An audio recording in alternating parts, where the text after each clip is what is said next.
Welcome to the Learning Pines YouTube. We hope this video helps. You begin by choosing where to persist data and why that matters for speed and security. Confirm whether you need local SQLite, a file, or a cloud endpoint. This shapes the format and permissions.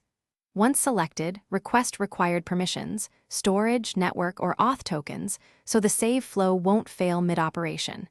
Make sure to design a minimal data model, keys, types, and size limits. This reduces complexity and prevents needless data migrations later.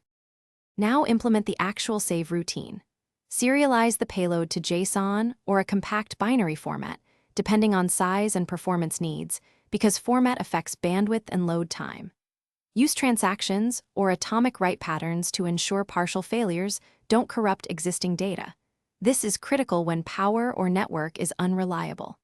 Validate fields and sanitize inputs before writing. This prevents bad data and injection risks. Once the core routine works, add retries with exponential backoff for transient errors. Finish by confirming saves and monitoring outcomes.